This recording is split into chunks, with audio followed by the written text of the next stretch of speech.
نحمده ونصلي على رسوله الكريم اما بعد فاعوذ بالله من الشيطان الرجيم بسم الله الرحمن الرحيم الذين كفروا وصدوا عن سبيل الله أضل أعمالهم والذين آمنوا وعملوا الصالحات وآمنوا بما نزل على محمد وهو الحق من ربهم كفر عنهم سيئاتهم وأصلح بالهم ذلك بأن الذين كفروا اتبعوا الباطل وأن الذين آمنوا اتبعوا الحق من ربهم كذلك يضرب الله للناس أمثالهم فإذا لقيتم الذين كفروا فضرب الرقاب حتى إذا أثخنتموهم فشدوا الوثاق فإما منا بعد وإما فداء حتى تضع الحرب أوزارها ذلك ولو يشاء الله لانتصر منهم ولكن ليبلو بعضكم ببعض والذين قتلوا في سبيل الله فلن يضل أعمالهم سيهديهم ويصلح بالهم ويدخلهم الجنة عرفها لهم يا أيها الذين آمنوا إن تنصروا الله ينصركم ويثبت أقدامكم والذين كفروا فتعسا لهم وأضل أعمالهم ذلك بأنهم كرهوا ما أنزل الله فأحبط أعمالهم أفلم يسيروا في الأرض فينظروا كيف كان عاقبة الذين من قبلهم دمر الله عليهم وللكافرين أمثالها ذلك بأن الله مولى الذين آمنوا وأن الكافرين لا مولى لهم صدق الله العظيم۔ سورۃ محمد مدنی صورت ہے۔ اس سورہ مبارکہ کا دوسرا نام ہے سورۃ القتال۔ سورۃ محمد کا دوسرا نام سورۃ القتال ہے۔ مدینہ منورہ میں یہ سورہ مبارکہ نازل ہوئی ہے اور اس سورہ مبارکہ کی 38 آیات اور 4 رکوع ہیں۔ اس سورہ مبارکہ کا مرکزی عنوان جو ہے وہ مومن اور منافق، مومن اور منکر کے درمیان فرق بیان کرنا کہ مومن کون ہے اور کافر کون ہے، مومن کون ہے، منافق کون ہے، یہ فرق بیان کرنا اس سورہ مبارکہ کا مرکزی عنوان ہے۔ گویا اس سورہ مبارکہ میں وہ اسباب، وہ علامات، وہ اشارات کیے جا رہے ہیں کہ جن سے واضح طور پہ پتہ چل جائے گا کہ یہ طبقہ مومنین کا ہے اور یہ طبقہ مومنین کے علاوہ ہے، خواہ وہ کافر ہیں، مشرک ہیں، وہ منکر ہیں، وہ منافق ہیں، کسی بھی روپ میں ہیں، لیکن مومنین کے روپ میں یعنی مومنین نہیں ہیں۔ یہ ہے اس کا مرکزی عنوان۔ اس میں جو آیات ابھی تلاوت ہوئی ہیں وہ پہلی 11 آیات تلاوت ہوئی ہیں۔ ان آیات کریمہ میں اللہ تبارک و تعالی نے سب سے پہلے ایک اصول بیان کیا ہے کہ ایمان کے بغیر نیکی قابل قبول نہیں، یہ پہلا اصول۔ دوسرا اصول بیان فرمایا کہ مومن اور کافر کے درمیان فرق اللہ رکھتے ہیں، رکھیں گے۔ مومن اور کافر کے درمیان فرق ہے، فرق رہے گا۔ تیسری بات بیان ہوئی ہے کہ جو لوگ دین حقہ کے خلاف اٹھ کھڑے ہوں ان کو سخت خون ریزی اور جہاد قتال کے ذریعے سے ان کی طاقت کو پاش کرو، یہ تیسری بات ہے۔ اور چوتھی بات بیان فرمائی گئی کہ اللہ کے دین کی مدد کرو گے تو اللہ تمہاری مدد کریں گے۔ اور پانچویں بات بیان فرمائی گئی کہ تم اللہ کے زیر نگرانی ہو اور کافروں کا کوئی مولا نہیں ہے، تمہارا دوست، تمہارا راہبر، تمہارا قائد۔ جیسا کہ دنیاوی اعتبار سے نبی ہوتا ہے ایسے ہی روحانی اعتبار سے تمہارے اوپر دست رحمت، دست شفقت اللہ رب العزت کا ہے۔ اللہ تمہارے مولا ہیں، وہ کافروں کے مولا نہیں ہیں۔ یہ ہے خلاصہ ان آیات کریمہ کا جو بھی تلاوت ہوئی۔ دیکھیے، الذین کفروا وصدوا عن سبیل اللہ اضل اعمالهم، جن لوگوں نے کفر کیا اور اللہ کے راستے سے بریکٹ میں دوسروں کو روکا، خود کفر کیا اور دوسروں کو اللہ کے راستے سے روکا، فرمایا اضل اعمالهم، اللہ نے ان کے اعمال برباد کر دیے۔ اس آیت کریمہ کا ترجمہ آپ ماضی کے الفاظ سے بھی کر سکتے ہیں، مستقبل کے اعتبار سے بھی کر سکتے ہیں۔ کیا مطلب؟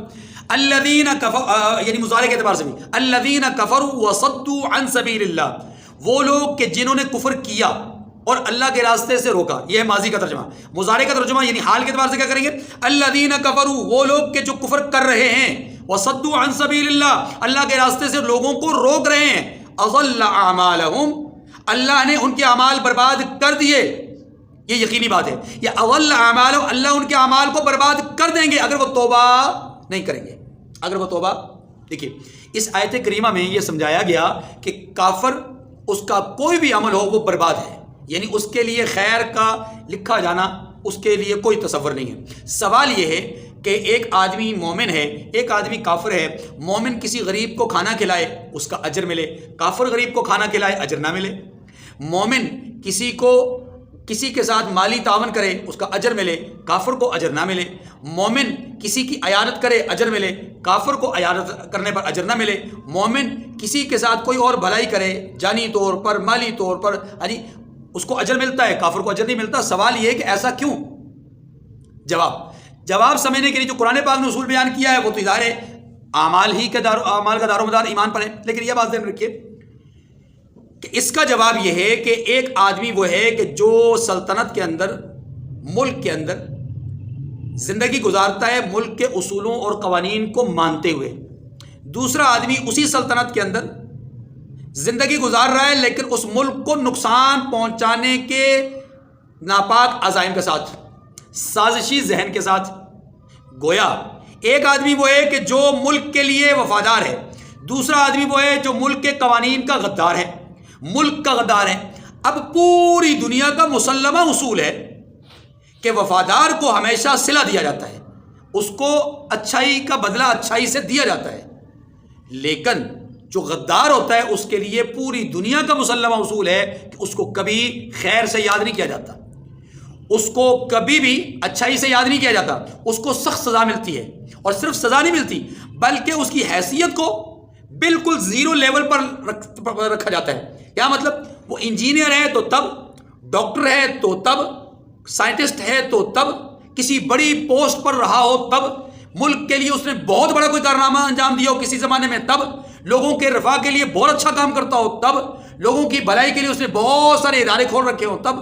تمام صورتوں میں جب اس پر غداری کا مقدمہ دائر ہوا اور غداری ثابت ہو گئی، اب اس کی حیثیت کو نہیں دیکھا جاتا کہ کتنا اچھا آدمی تھا، کتنا مخلص آدمی تھا، کیسا وہ کام کرتا رہا ہے، بالکل نہیں دیکھا جائے گا. اس کی غداری اس کے تمام اچھے اعمال پر بھاری پڑ جائے گی اور اس کے تمام اچھے کاموں کو، اچھے اعمال کو سراہنے کے بجائے اس کی غداری کی وجہ سے اس کو سخت ترین سزا دی جائے گی.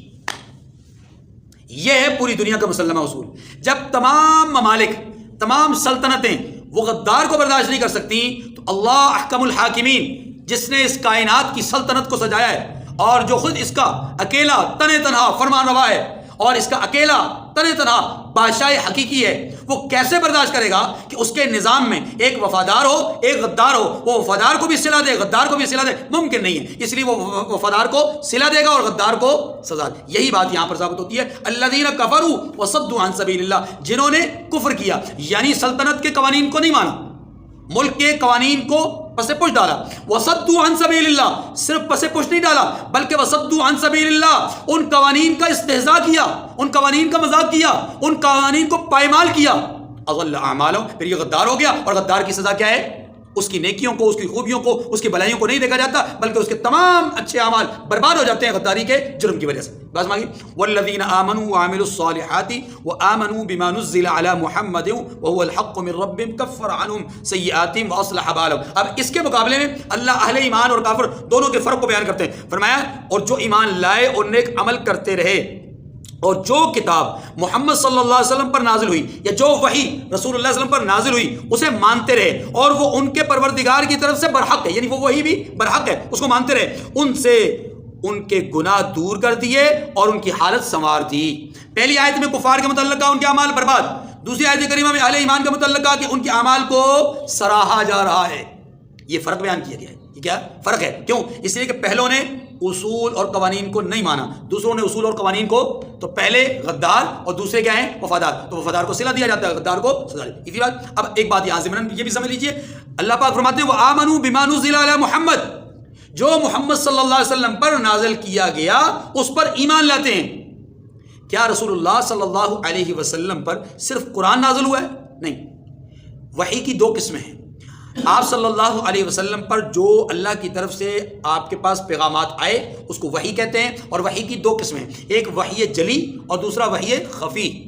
وحی جلی کا مطلب یہ ہے کہ وہ وحی جو بالکل ظاہر ہے اور جو بالکل نمایاں ہے، اس وحی کو، وحی جلی کو ہم سمجھتے ہیں قرآن مجید کی صورت میں کہ قرآن مجید وحی جلی ہے، اور رسول اللہ صلی اللہ علیہ وسلم کے فرامین وہ وحی خفی ہیں۔ اس جملے سے پتہ چلا کہ جہاں قرآن برحق ہے، قرآن کو ماننا لازم ہے، قرآن کو ماننا عقیدہ ہے، وہیں پر رسول خدا صلی اللہ علیہ وسلم کے فرامین کو ماننا بھی عقیدہ ہے۔ اب اگر کوئی آدمی قرآن کو تو مانتا ہے، قرآن کی بھی مانتا ہے، لیکن وہ نبی کے فرمان کو نہیں مانتا، نبی کے عمل کو نہیں مانتا، نبی کے مثبت اور منفی جو اشارات ہیں ان کو نہیں مانتا، تو وہ شخص حقیقت میں مومن وہی ہوگا، وآمنوا بما نزل علی محمد، جو نبی اکرم صلی اللہ علیہ وسلم پر نازل شدہ وحی کی دونوں صورتوں کو مانتا ہو۔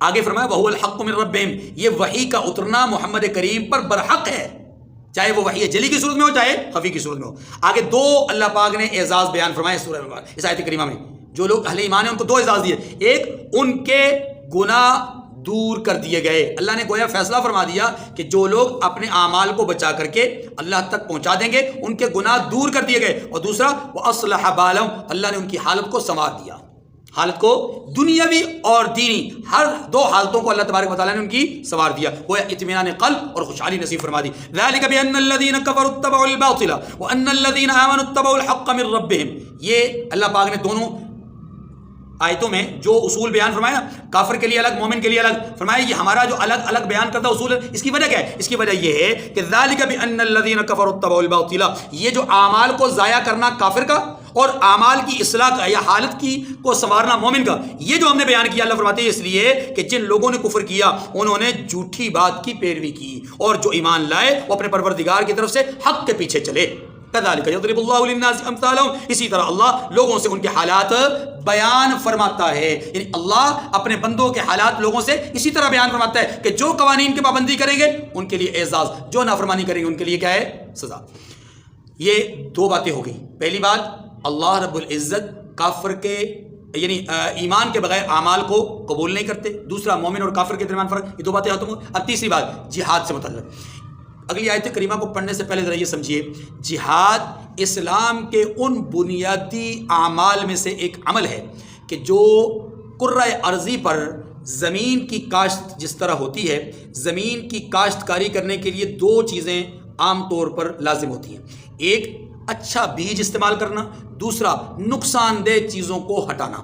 یہ جو کھاد ہوتی ہے، یہ کھاد بھی حقیقت میں اس بیج کو، اس دانے کو نقصان دہ چیزوں سے کیا کرتی ہے؟ بچاتی ہے۔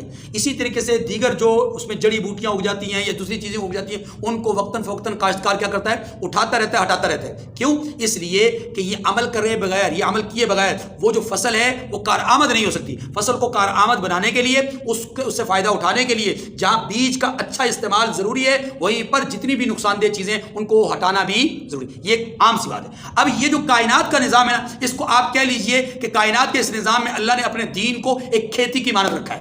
اپنے دین کو کیا رکھا ہے؟ ایک کھیتی کی مانند رکھا ہے۔ دین ایک کھیتی ہے، اور اس دین کی آبیاری کے لیے، اس دین کی بڑھاوے کے لیے، اس دین کی اشاعت کے لیے ضروری ہے کہ اس دین کو پھلتا پھولتا دیکھنے کے لیے ہم بہترین بیج استعمال کریں، اور بہترین بیج کے ساتھ ساتھ اس کے جو نقصان دہ چیزیں ہیں ان نقصان دہ چیزوں کو اس سے دور کریں، ہٹائیں۔ اس کے لیے اللہ تبارک و تعالیٰ نے دو باتیں ہمیں سمجھائی ہیں۔ پہلی بات یہ ہے کہ اپنا مال لگاؤ، دوسری بات یہ کہ اپنی جان لگاؤ۔ جان جب ہم لگاتے ہیں تو جان لگانے کا مطلب کیا ہے؟ کہ اپنے آپ کو اس دین کی آبیاری کے لیے پیش کرو، وہ اپنا خون پیش کرو۔ یہ جو مومن کا جو خون ہوتا ہے، مومن کی جو اسٹرگل ہوتی ہے، مومن کی جو محنت ہوتی ہے، یہ حقیقت میں اس بیج کی طرح ہوتی ہے جو کہ کارآمد بنانے کے لیے فصل کو بنیاد ہوتی ہے، کہ اگر بیج نہیں تو فصل ہوتی نہیں۔ تو پہلی چیز بیج ہے کہ مومن کو محنت کرنی ہے، جدوجہد کرنی ہے، اسی کا نام جہاد ہے۔ اسی کا نام کیا ہے؟ جہاد۔ اور وہ جو اس کے لیے نقصان دہ چیزیں ان کو ہٹانا، یہ اپنا وہ جو کیا کہتے ہیں اس کو کھاد ہے یا دوسری چیزیں، یہ تمام چیزیں کافر اور منافق کی گردنیں ہیں کہ ان کو راہ جو ہے وہ ضلالت سے، ان کو راہ ضلالت پہ چلنے کی وجہ سے ان کو راستے سے ہٹانا، تاکہ اس دنیا کے اندر اسلام کا جھنڈا، اسلام کا پھریرا لہرایا جا سکے۔ اس کے لیے ضروری ہے فصل کی جو ہے وہ اچھی نشو و نما کے لیے ضروری ہے کہ اس گندی چیز کو یا اس نقصان دہ چیز کو راستے میں سے ہٹایا جائے. اسی کو قرآن پاک نے کہا ہے وَلَوْلَا دَفْعُ اللَّهِ النَّاسَ بَعْضَهُمْ بِبَعْضٍ لَهُدِّمَتْ صَوَامِعُ وَبِيَعٌ وَصَلَوَاتٌ وَمَسَاجِدُ يُذْكَرُ فِيهَا اسْمُ اللَّهِ كَثِيرًا.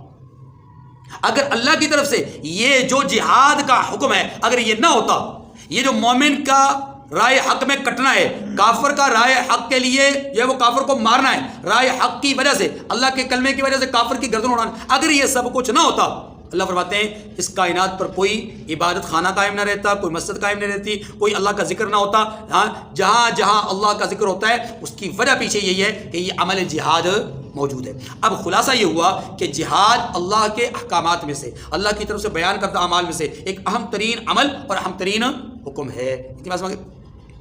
اگلی بات سمجھیے، جہاد کے حوالے سے یہ بھی سمجھیے کہ اللہ تبارک و تعالیٰ نے قرآن مجید میں نماز کا حکم دیا ہے، طریقہ نہیں بتلایا، طریقہ نہیں بتلایا. اللہ نے زکوٰۃ کا حکم دیا، طریقہ نہیں بتلایا. حج کا حکم دیا، باقاعدہ طریقہ نہیں بتلایا.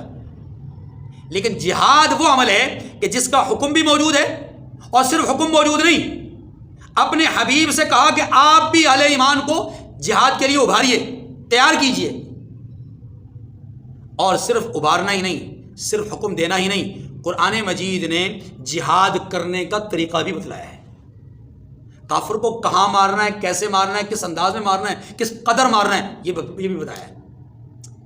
اور کس وقت تک مارتے رہنا ہے یہ بھی بتلایا ہے. ابھی اگلی آیت کریمہ میں ہمارے سامنے یہ سارا نقشہ آ جائے گا.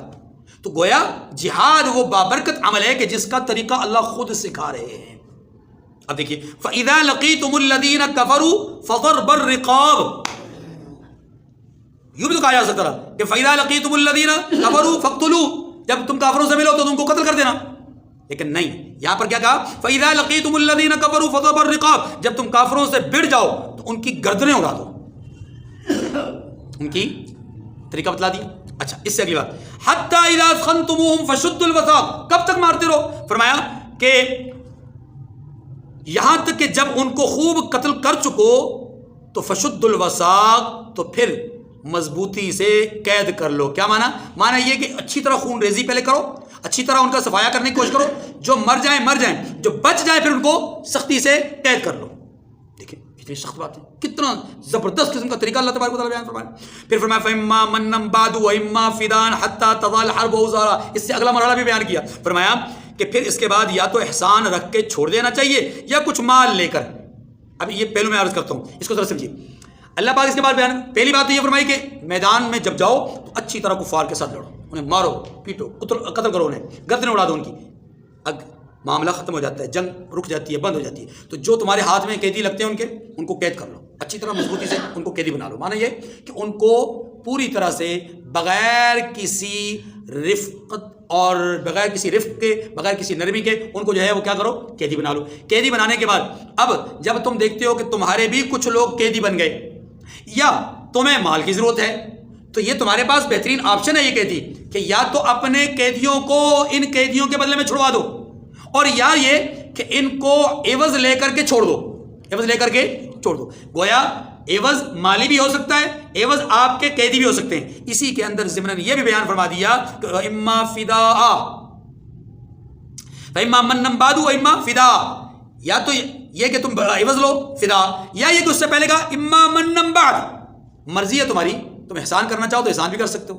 اب اس احسان کو یوں سمجھیے کہ بتایا یہ جا رہا ہے، سمجھایا یہ جا رہا ہے کہ جب تم نے اچھی طرح اسے خون ریزی کر دی، ان کی قوت تو ٹوٹ گئی. قوت کیا ہو گئی؟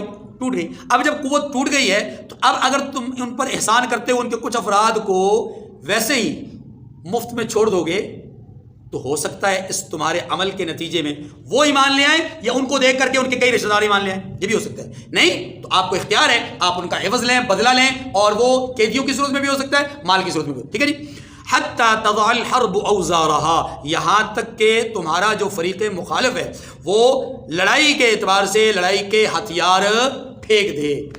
اس وقت تک لڑتے رہو، اس وقت تک ان کو قیدی بناتے رہو جب تک کہ وہ تمہارے سامنے ہتھیار ڈال نہ دے. آپ جانتے ہیں کہ بدر سے لے کر کے خندق تک مسلمانوں نے کفار کو اچھا خاصا پیٹا، اور اتنا پیٹا کہ جب حدیبیہ کے مقام پر کفار نے مسلمانوں کو روکا تو روک کر کے جو معاہدہ کیا، اس معاہدے میں کیا بات تھی کہ اگلے 10 سال تک ہم آپس میں لڑیں گے نہیں. بات یہ نہیں تھی کہ وہ جو ہے وہ یوں سمجھ لیں کہ نرم دل تھے یا ان کے دل میں کوئی نرمی آ گئی، نہیں، بات یہ تھی کہ وہ 3 بڑی جنگوں میں زبردست قسم کی شکست کھا چکے تھے، انہیں پتا تھا کہ ہم ان کا مقابلہ نہیں کر پا رہے، اسی لیے انہوں نے خود کو سیکیور کرنے کے لیے، محفوظ کرنے کے لیے، اپنے آپ پر مومنین کے غلبے سے اپنے آپ کو بچانے کے لیے انہوں نے کہا جی اگلے 10 سال تک جنگ ہی نہیں کرتے۔ لوگوں میں بدنامی ہو رہی تھی، چرچا ہو رہا تھا کہ جناب یہ ناکام ہو گئے، نامراد ہو گئے، قیدی بن گئے، مار دیے گئے، یہ ہو گیا، اور خندق میں تو ہوا نے آ کر کے ان کو بھگا دیا، ان کا مخالف فریق تو اپنی جگہ پہ موجود رہا اور یہ بھاگ گئے، ہر جگہ رسوائی، ہر جگہ ذلت، ہر جگہ ان کو نامرادی ہوئی۔ تب انہوں نے کہا جناب انہوں نے تو بنو نذیر کو بھی مار دیا، بنو قریظہ کو بھی مار دیا، یہودیوں کو بھی نہیں چھوڑا، انہوں نے یہودیوں کو بھی نہیں چھوڑا، وہ سمجھ گئے کہ ان کے مقابلے کی تاب ہم میں ہے نہیں، اسی لیے انہوں نے ہتھیار ڈال دیے۔ بس یہ ان کا ہتھیار ڈالنا اللہ کے نبی صلی اللہ علیہ وسلم کے اوپر اس سے اگلی سورہ مبارکہ نازل ہو رہی ہے، وہ کیا ہے؟ انا فتحنا لک فتحا مبینا، آپ کو کھلی فتح دے دی ہم نے، اور وہ فتح ہوئی۔ یہ 6 سن ہجری کی بات ہے، اور اس کے 2 سال کے بعد اگلے سال وہ عمرہ بھی کر لیا، اس سے 1 سال کے بعد اللہ نے فتح مکہ کی فتح بھی دلوا دی۔ ٹھیک ہے، دیکھیں جی، فرمایا ذالک، یہ حکم اچھی طرح سے ذہن نشین کر لیجئے، یہ حکم اللہ کا یاد کیجئے، وَلَوْ يَشَاءُ اللَّهُ لَانْتَصَرَ مِنْهُمْ وَلَكِنْ لِيَبْلُوَ بَعْضَكُمْ بِبَعْضٍ، اور اگر اللہ چاہتا تو اور طرح سے ان سے انتقام لے لیتا، یعنی اللہ ان پر عذاب بھی مسلط کر سکتا ہے، اللہ ان پر پتھر بھی برسا سکتا ہے، اللہ ان کو کسی طوفان کا، کسی آگ کا، کسی پانی کا بھی ان کو جو ہے وہ سامنا کروا سکتا ہے، لیکن اللہ نے تمہارے ہاتھوں سے ان پر انتقام یا اپنے غضب یا اپنے غصے کا اظہار کروایا، تو یہ اس لیے کہ اللہ رب العزت جاننا چاہتے ہیں وَلَكِنْ لِيَبْلُوَ بَعْضَكُمْ بِبَعْضٍ، لیکن اس نے چاہا کہ تمہاری آزمائش کرے کہ ایک دوسرے سے لڑوا کر کے۔ آزمائش کیا مطلب؟ تمہارے درمیان میں سے جو مخلص ہیں وہ ایک طرف ہو جائیں اور جو منافق ہے وہ ایک طرف ہو جائے۔ وَالَّذِينَ قُتِلُوا فِي سَبِيلِ اللَّهِ فَلَنْ يُضِلَّ أَعْمَالَهُمْ، یا اس کا مطلب یہ بھی ہو سکتا ہے، پہلے جملے کا مطلب یہ ہو سکتا ہے کہ اللہ تمہارے اور کافروں کے درمیان فیصلہ کروا دے کہ دیکھو اگر تم دنیاوی اسباب کے درجے میں بات کرتے ہو، اسباب تمہارے پاس زیادہ ہیں لیکن قوت روحانی ان کے پاس زیادہ ہے، تو گویا جو رب تمہارے اسباب کے ہوتے ہوئے روحانی طور پر تم پر ان کو غالب کر رہا ہے، تو وہی رب قیامت کے دن تمہیں حقیقتاً بھی ذلیل و رسوا کر دے گا۔ والذین قتلوا فی سبیل اللہ فلن یضل اعمالهم، اور جو لوگ اللہ کی راہ میں مارے گئے ان کے عملوں کو ہرگز ضائع اللہ نہیں کرے گا۔ واہ کیا زبردست جملہ ہے! مومن ہر حال میں کامیاب ہے بھائی، مومن ہر حال میں، یہ کٹ جائے تو شہید، بچ جائے تو غازی۔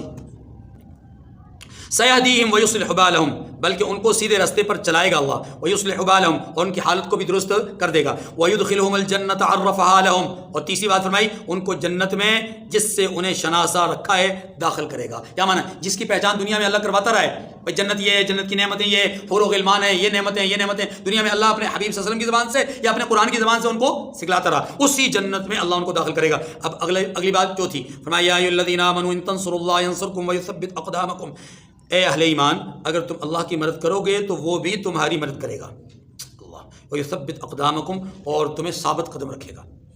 کیا مطلب ہے اس کا؟ اس کا مطلب یہ ہے کہ جب تم دین کے لیے جدوجہد کرو گے تو اللہ تمہیں رسوا نہیں کرے گا، اور جب تم ثابت قدم رہو گے تو اللہ تمہیں ہزیمت اور شکست سے دوچار نہیں کرے گا، تمہیں کامیاب کرے گا۔ اللہ کی مدد اترتی ہے، اتر سکتے ہیں فرشتے قطار اندر قطار اب بھی، ٹھیک ہے، آج بھی فرشتے اتر سکتے ہیں، رب وہی ہے، دین وہی ہے، بس فرق صرف کس کا ہے؟ عقیدے اور عمل کا ہے۔ آج ہمارا عقیدہ اور عمل کمزور ہے اس لیے مدد نہیں اتر رہی۔ والذین کفروا فتعسل لهم واضل اعمالهم، اور جو کافر ہیں ان کے لیے ہلاکت ہے اور ان کے اعمال کو اللہ برباد کر دے گا۔ ذالک، کیوں؟ ذالک بانہم کرہوا ما انزل اللہ فاحبط اعمالهم، یہاں ایک اور اصول بیان کیا جا رہا ہے، فرمایا کہ یہ اس لیے کہ اللہ نے جو چیز نازل فرمائی انہوں نے اس کو ناپسند کیا تو اللہ نے بھی ان کے اعمال ضائع کر دی۔ اچھا اس کو ذرا سمجھیے، یہ صرف کافر کے لیے نہیں ہے، مومن بھی اگر کسی عمل کو پسندیدگی کے ساتھ نہیں کرے گا، ناپسندیدگی کے ساتھ کرے گا، نہ چاہتے ہوئے کرے گا، زبردستی کی بنیاد پہ کرے گا، کسی کے فورس کرنے کی بنیاد پہ کرے گا، دکھلاوے کے لیے کرے گا، کسی کا منہ رکھ رکھاؤ کے لیے کرے گا، تو اس کا بھی عمل ضائع ہو جائے گا۔ جیسے ہم میں سے بہت سارے ایسے ہیں جو جنازے پڑھنے کے لیے کیوں جاتے ہیں؟ دوست ناراض نہ ہو جائے، رشتہ دار ناراض نہ ہو جائے، تو عمل تو ضائع ہو گیا نا۔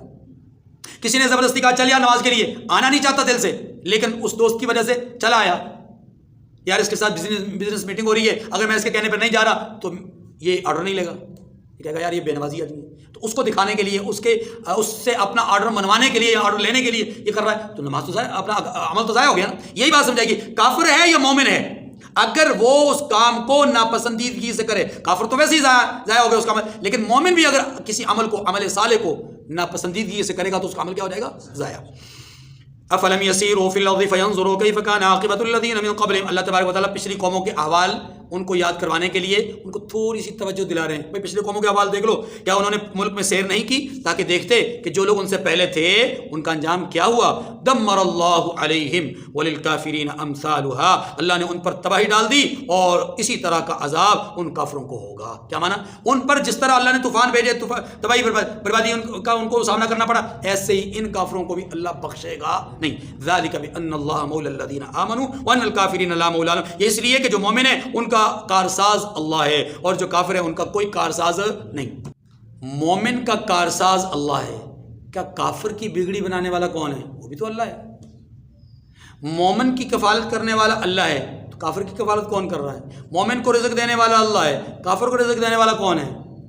یہ سمجھیے ذرا، یہاں اس بات کو عقیدے کے طور پہ بیان کیا جا رہا ہے کہ مومن سمجھتا ہے کہ میرا کارساز اللہ ہے، کافر سمجھتا ہے کہ میرا کارساز اللہ نہیں، تو جب اللہ نہیں تو کوئی بھی نہیں۔ مومن سمجھتا ہے میرا رازق اللہ ہے، کافر سمجھتا ہے میرا رازق اللہ نہیں ہے، تو پھر اللہ نہیں تو کوئی بھی نہیں۔ یہ وہ بات کہ انا عند ظن عبدی، میں اپنے بندے کے گمان کے مطابق فیصلہ کرتا ہوں، میرا بندہ میرے بارے میں جو گمان رکھتا ہے میں اس کے حق میں وہی فیصلہ کرتا ہوں۔ اب جب بندہ مومن اللہ کے بارے میں یہ گمان رکھتا ہے کہ بگڑی کو سنوارنے والا کون ہے؟ اللہ ہے، اللہ سنوارتے ہیں۔ جب کافر یہ کہتا ہے کہ میری بگڑی بنانے والا اللہ نہیں ہے، اللہ بناتے ہی نہیں ہے، سنوارتے ہی نہیں ہے، اسی لیے تو کہا ان کے اعمال برباد ہو گئے، ضائع ہو گئے۔ کیوں؟ اس لیے کہ وہ اللہ کے بارے میں عقیدہ اچھا نہیں رکھتے۔ اب سمجھ آئی بات؟ اللہ تعالیٰ سمجھنے کی توفیق نصیب فرمائے۔ وآخر الدعوانا الحمد للہ رب العالمین۔